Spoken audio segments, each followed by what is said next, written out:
Hi everyone, welcome back to TNP Travel. Well, we recently sailed on the Norwegian Prima out of Manhattan, and we wanted to make your cruise on Prima a little easier with some tips on what to do and what not to do. The Prima is a very innovative ship with completely new, never-before-seen features on a cruise ship. It's really going to change the way you cruise, and you need to be prepared. We had a fantastic time on the ship, and we were surprised at some of the differences by what we liked and what we didn't like. First of all, here are some of the things that we don't recommend you do.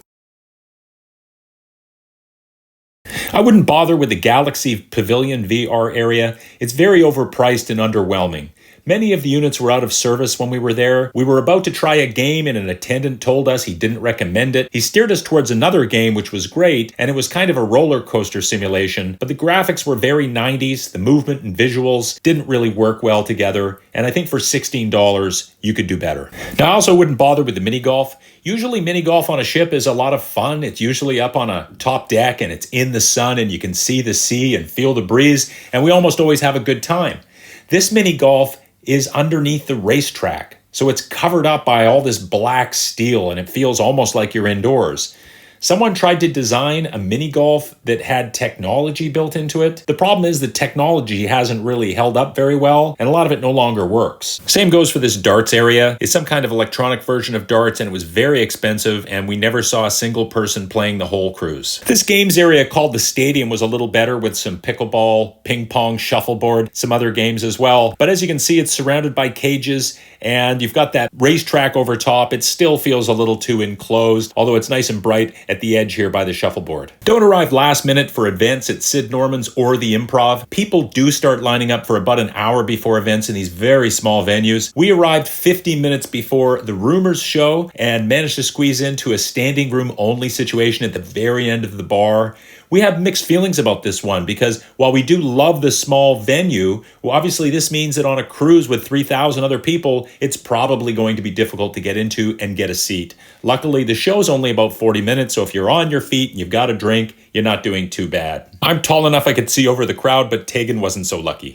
Don't expect lots to do for small children on the Prima. While the ship does have the Splash Zone kids activity area, there isn't much else for small kids to do on the ship. This kids aqua park looks pretty fun, but it is a little bit remote, located all the way up on deck 18. There are deck chairs for parents to watch their kids play, but no nearby food or drink. We do think that kids a little bit older, preteens and teens, will enjoy things like the racetrack, the games, the water slides, and the deeper pool. Don't be surprised when you find out that your unlimited open bar doesn't include water and coffee. If these two things are important to you, you want to upgrade your package to the Premium Plus package. We saw a lot of people approach the bar with unlimited bar packages and be disappointed when they couldn't order water or Starbucks. Of course, tap water and filter coffee are on offer across the ship at the bars, restaurants, and buffet. Also, don't expect to eat at the buffet every day on your cruise. The Prima has made the buffet much smaller than on normal ships this size. This is because they've created other free places to eat, including local bar and grill and indulge food hall. On our cruise, we managed to completely avoid eating at the buffet for the entire trip. I made a couple of trips into the buffet area to see what it was like, and it was really crowded. The buffet's laid out in a straight line, and it looks much shorter than buffets we've seen in the past. There was also a real obvious shortage of seating. I've enjoyed buffets on ships over the years, and the variety and quality has usually been pretty good, but I've seen some things recently that have kind of turned me off them, and I don't think I'm alone in that. Mostly we prefer table service restaurants now, as we like being able to sit down and be served while on vacation and not having to stand in line, deal with crowds, worry about people touching the food, or managing our drink orders so it comes with my food. There's also a style of eating at buffets I don't like.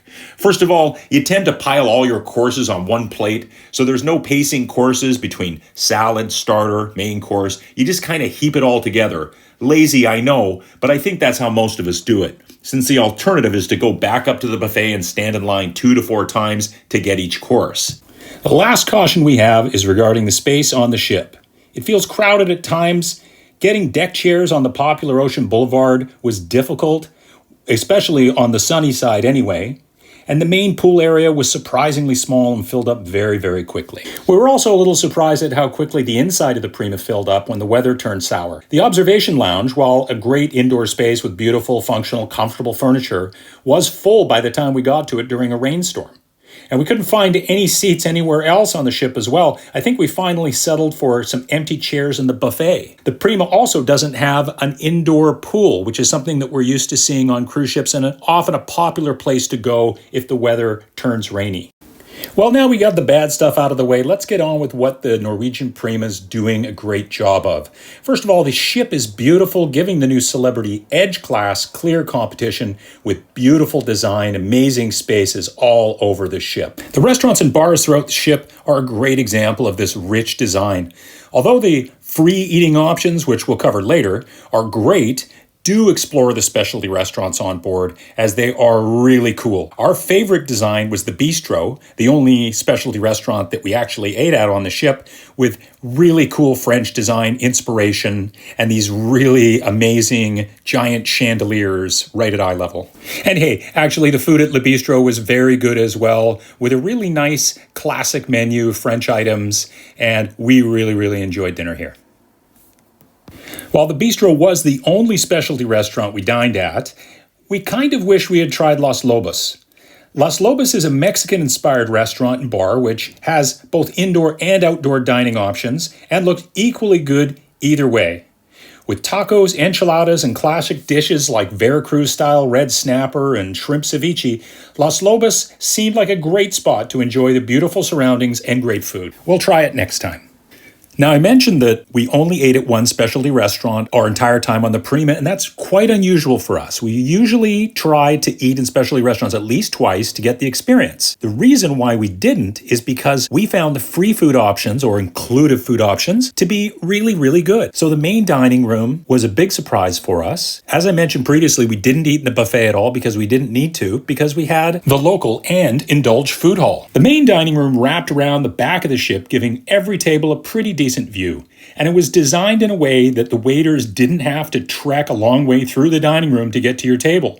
They just seemed to magically appear with your food, and you didn't feel like you were in the middle of a noisy, busy dining room. Well done, NCL. We had heard prior to our cruise that the main dining room menu didn't change daily, but it certainly did on our cruise. Every day, we had a new offering in the main dining room. Indulge was also a nice surprise. It had a variety of kitchens turning out different ethnicities of food seamlessly through a tablet ordering system, and it worked really well.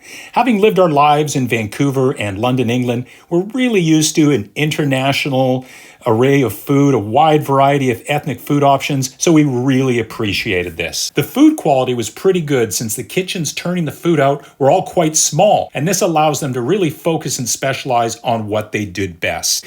And finally, there was local bar and grill, also a free food option on the Norwegian Prima. Like Indulge Food Hall, it had indoor and outdoor seating options, a casual environment and menu. The local grill and bar tended to focus more on pub food like burgers, hot dogs, salads, fish and chips. Our favorite local experience, though, was breakfast outdoors. It was nice having a full American or pancakes every day, along with a Starbucks coffee, and it was a great way to start our day. We also do recommend Ocean Boulevard as the best place on the ship to hang out on deck, with the caveat that it is a small space like so many of the ship's venues and fills up very quickly. We've never seen a deck like this on a cruise ship of any kind, with a wide variety of seating, pools, jacuzzis, bars, restaurants, and al fresco options. We really loved it, and we were persistent enough that we did manage to get a seat either at Luna Bar, or we would snag some deck chairs as people were leaving, but this is an art form and I can't teach you. And the last thing we encourage you to do on the Prima is enjoy the view. In this age of mega ships, it's easy to lose track of a big reason why some people were drawn to cruising in the first place: the sea. Prima allows you to maintain a connection to the sea through giving you lots of great views through windows in public areas, through outdoor venues like Ocean Boulevard. It never felt like an indoor mall or land-based hotel for too long, because along with the vast outdoor decks, great restaurant views, there are little surprise viewing areas, like this great little area behind Starbucks. Even the racetrack, love it or hate it, has an ocean view as you race around the upper decks. And we were glad, because we booked an inside cabin on this trip, which was great, roomy, well laid out, but had no connection to the sea. So we really liked starting our day outside at Local for breakfast, spending time at Ocean Boulevard during the day watching the sea go by, and looking out on the windows of the various restaurants during mealtime. So there it is, our list of don'ts and do's on the Norwegian Prima. Of course, we didn't cover everything, just the things that really matter to us. If you're curious about our inside cabin and want to learn if this might be a good cabin for you, and we really liked ours, click on the link up here to check it out. And since you're clicking on things anyway, don't forget to click on that subscribe button so you get all the latest videos from us, and be sure to turn the notification bell on. Thanks for watching.